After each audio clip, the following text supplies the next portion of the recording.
Basta ako, I hope that someday magkaroon ng courage yung mga taong involved sa ilalim ng lamesa. At kung hindi man dumating yon, meron naman akong mga nakatago na proof on behalf of them. Kaya, tuloy-tuloy lang ang laban. Mabuhay ang mga kumukulog. Kumukulog, uy! Tinig ng Diyos. Uy, ang gwapo ni Badong Kumukulog, wala namang ulap. Dito lang sa sa taas ko. Pero sa palibot ko, maitim ang ulap. Isa yata itong sinyalis. At kaya nakikita naman po natin ngayon, sabi nga ng mga nakausap ko at mga patuloy na nakakausap ko, na brother, I have seen the cause of your battle, and we have seen the focus and the intention of your battle, and we are at your back. Nagpapasalamat ako sa Diyos dahil nakita ng majority ng mga closet, mga exiters, and ng mga observer yung real intention ng battle na to. It is not a battle between or a battle for the sake of popularity, for the sake of monetization, and for the sake of another business and scam. This battle is a battle for the sake of our fellow victims of the cult. Exiters, dahil malaking impact po ang nangyayari ngayon and malaki yung progress since I came out. Yun, since I came out. Mabuhay ang mga exiters. Thank you. Salamat sa Diyos dahil pinatunayan niya na talagang ang laban po na ito, it is a battle between truth and lies. Just because your pain is understandable doesn't mean your behavior is acceptable. Ayoko po talaga nung ganun. Hindi ako mahilig sa chismis at hindi ako mahilig sa mga ganung mga ano. Pag nanira ka, tutandaan natin mga kapatid. Pag nanira ka, sisiraan ka din. Expect that. Expect that. Yun yung time na nararamdaman ko ng parang umaangat na siya tumataas na tingin sa sarili. Yung the most sensible, I am the most credible whistleblower ng MCGI, hindi mo dapat sabihin yun No one na pwedeng niyang sabihin, kahit sa kumpanya nyo, sa trabaho ninyo, kahit saan. Huwag mo sabihin, kaya tayo nagkaroon ng project dahil ako ang nag-cost estimate. Hindi ganun Kaya nanalo tayo sa bidding kasi ako ang magaling. Kaya natin natapos yung project na yan kasi ako ang magaling na engineer. Hindi ganun It's always group effort. Para lang sabihin mong I am the most credible, mali na. Mali na. Hindi ganyan ang Panginoong Jesus. Hindi diwa ng Diyos yan. Kahit pag umigiba ka ng isang kulto, pero gagamitin mo, hindi naman paraan ng Diyos, masama ka pa rin. Kaya nga ang termino ko na naging uncontrolled na monster na siya Pero kaya ako nagpatuloy na magpaksa para sa inyo mga kapatid. Nakita ko kasi nagiging mabangis na yung mga kapatid. Nakita ko, nahahawa na nung hatred niya. Nahawa ko sa mga kapatid, maliligaw. At tama yung sinasabi nila Adel Siya ang nanggulo. So totoo lang, gumulo. Real talk lang. Tahimik dati ang exiter. Pakinggan niyo po ito Your mental health struggles and past trauma don't accept you from any accountability. Ulitin ko. Your mental health struggles and past trauma won't exempt you from any accountability. Tandaan nyo yan mga kapatid. Lahat tayo accounted sa lahat ng actions natin. Ako, minura mo ako, Badong. Alam mo bang wala nagmumura sa akin? Siguro huling nagmura sa akin, high school siguro ako eh. Kung meron man siguro nagmurang nasa likod ko, hindi ko na alam yon. Pero harapan, kahit pa sa group chat yun, harapan yon. Asawa ko galit na galit sa'yo, minura mo ko eh. Sa tingin mo, Badong, malaman ng mga anak ko, minura mo ko. Ano magiging damdamin nila sa'yo? Real talk. Kaya huwag nyo sasabihin, meron siyang, may PTSD, may MME, o ano man. We all are accounted to all our actions. Pagka ginawa nyo pa sa kanya yan, binibaby nyo lang siya. Binibigyan nyo lang siya ng reason para ituloy niya yung ganyan niya. Lahat ng broadcast mo, lahat ng live mo, puro ka nagpapadala ng emotion mo. Hindi mo na alam kung nagkakamali ka na, hindi mo na na-assess ang sarili mo. Nagiging selfish ka na. Ang iniintindi mo na lang, yung damdamin mo. Kung iintindihin ko rin yung damdamin kung minura mo ko, magiging selfish na rin ako. Merong mga exiter, yung iba gusto lang sumikat.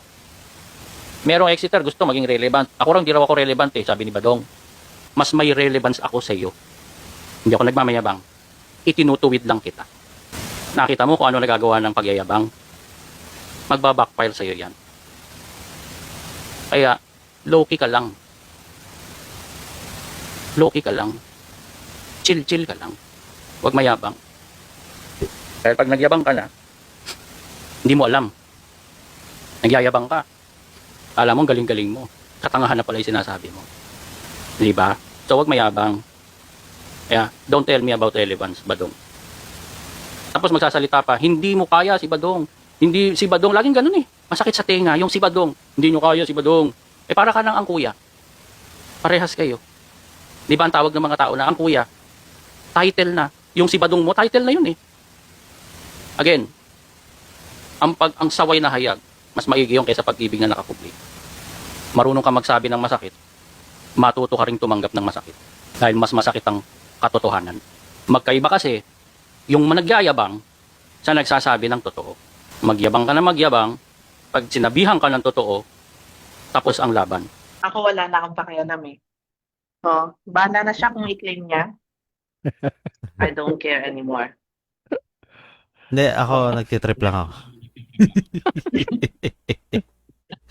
Sabi mo, Gusto ko lang paluin tong batan to eh. Oo. Saan? I don't know kung siguro proud siya, no? Siguro accomplishment niya yun, ano? Na marami siyang napalabas. Pero ano, kung iisipin, kung iniisip ko, halimbawa, mangyari sa akin yun, magiging masaya ba ako? I mean, may use ba yun sa akin? May lalagay ko ba yun sa resume ko? Ganon. May actual benefit ba yun sa akin sa real world? Sa real Parang world. wala naman. Oo. Fame. Pwede fame. Maliban na kung mapagkakitaan ko sila. Yung magkaroon ako ng pera sa mga napapalabas ko. Ganon. Then, baka karirin ko. Ganon, makipagpaligsahan ako sa inyo, makipagkompetensyahan ako sa inyo kasi kikita ko eh. May motivation ako eh. Oo. Pero Ayaw nila kung mag-monetize.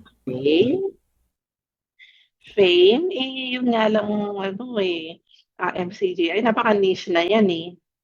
Hanggang saan aabot ang fame mo? Yung MCGI lang. Kaya 20 nga, pesos.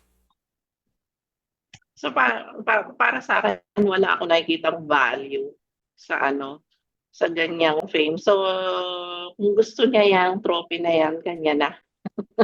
Kung may medal man yan o trophy man yan, sa kanya na yan. Pinapaubaya ko na sa kanya. I really don't care. Fame mongering. May ganun bang term? Fame mongering. Di ba may fear mongering? Ang term na ginagamit ngayon natin is cloud chaser eh. Cloud chasing eh. Ganun. Or We live in a culture of fame mongering. O may gumamit na isa. Wala nang... Ito, what do you call person who wants fame? Joy chaser, fame hunter, attention seeker, aspiring to wait. Ayun, attention seeker. Parang para sa akin, may earth ako sa attention seeker eh. ADHD? Parang baka meron ka undiagnosed adult ADHD, sa'yo na lang. Kung gusto kung kung sa pagtanda mo ngayon ka pa nagsisik ng attention, ano. Oo. Mukha Okay. kang I may like being ADHD low nga. profile. Ay, magalit si Logix yan. Inok, hindi naman ikaw doktor para diagnose sabihin yan. Hindi napag-aaralan yun. Kahit hindi ka doktor. Symptoms. Ayan, pwede. Oo, sasabihin lang yung symptoms eh. Di alam mo na. I would never say because of me. Ako. Ewan ko si Kuya Del kung kaya niya sabihin, maraming lalabas because of me. Hindi ko ma-imagine si Kuya Del. Sabihin yan. Meron din siyang video nung last week lang o a few days ago. Sabi niya, hindi po dahil sa akin kaya po kayo umalis sa MCGI. Hanapin ko nga saglit. Parang false humility yun eh. For me Sino ang nagsabi nun? Si Badong din. Ito, nakita ko na. To see you in person. I want to hug you. Desperately, sabi niya ganyan sa akin. Because you have liberated my family. Sabi ko, hindi po ako ang nakapagpalaya sa inyo. Gawa po ng Diyos yun. Hindi ko po gawa yun, sabi kong ganyan. Kaya, Hindi ko gawa na makapalaya sa inyo. But then, yung progress. Since I came out. Yun. Since I came out. Woo! Nagsusuntukan. Hindi, pwede namang pwede naman. Oo nga. Yun nga sabihin ko. True at the same time eh. Oo. Since he came out, maraming pinalaya ang Diyos. So ikaw he na. was an instrument. So sugo din on the other side, palabas. Bada. Sige. Ikaw na. May ganun pala, no? May sugo palabas. Merong sugo paloob eh. Na tipunin yung mga sa iglesia, ganyan. Siya naman sugo palabas. Sige. Bakit Brooks, yung yung nandun sa nasa Bible, di ba, yung pastor, naglalabas yun eh, tapos nagpapasok din. Di ba? Yung Breakaway. pastor na naglalabas at nagpapasok sa kulungan. Apo. Yun, no? Parang kinikredit kasi, kahit hindi mo sabihin kinikredit mo, dahil sinabi mo yan, you're proud na since lumabas ka so ikaw ang dahilan. Kasi nung hindi ka pa lumalabas, konti lang sila eh. Shout out, Rich Sentiments. Basahin nyo na lang. Kapag may nagising dyan, may pamilyang nawawasak din dyan.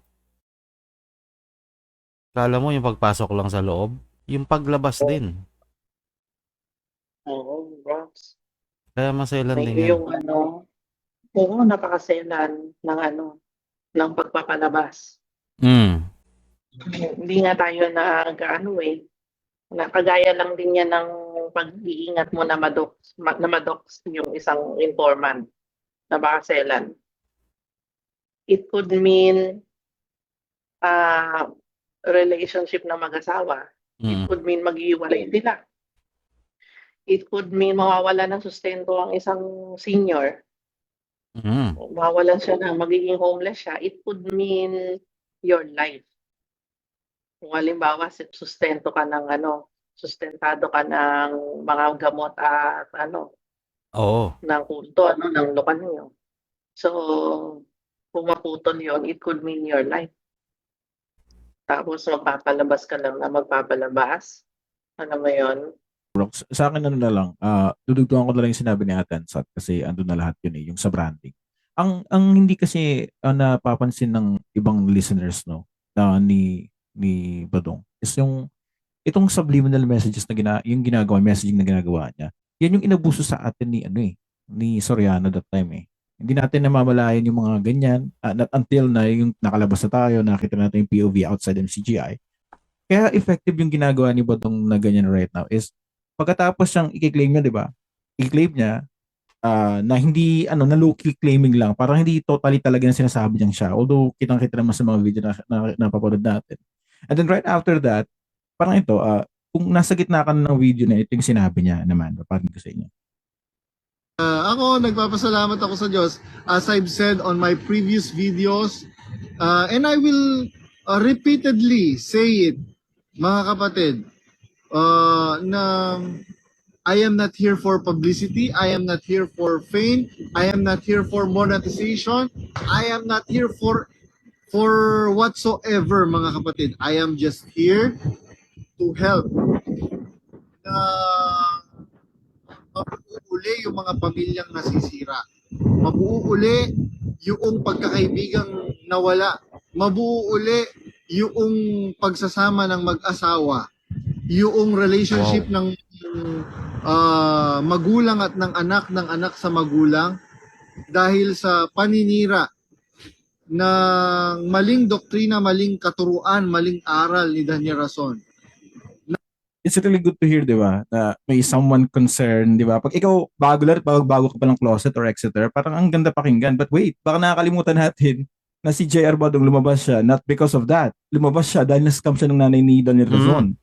Di ba? Yun yung reason ba't ka lumabas, bro. Di ba? So, naonse ka. So, may hindi siya sinasabi eh. He's not being truthful, di ba? So, ikaw mismo, you yourself, biktima ka nila, I think dapat munang i-clarify mo yun sa mga listeners mo. So far, I've been observing him for the past few lives na ginagawa niya. Hindi ko narinig sa kanya na ano yan eh. Na yung nilinaw niya ng maayos yun. Yun naman ang gusto ba't ka lumabas eh. Kung hindi ka naman siguro na onse, baka hindi ka nga lumabas, sabi nga ng iba. And one more thing, napansin ko rin sa kanya is I think Brooks, ito yung nakakatakot din kapag nakakuha ka ng attention, ng clout na tinatawag. Is because yung mga followers mo, yung mga listeners mo, pag nagko-comment sila sa live mo, JR Badong, dahil sa'yo, eto, nagising kami, nakalabas na kami.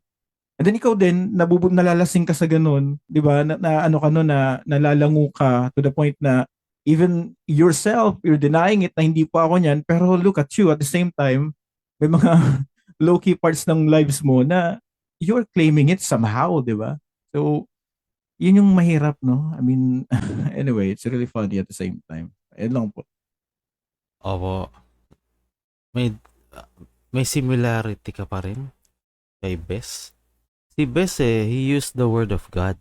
And ikaw nagpalabas, you're also using the word of God.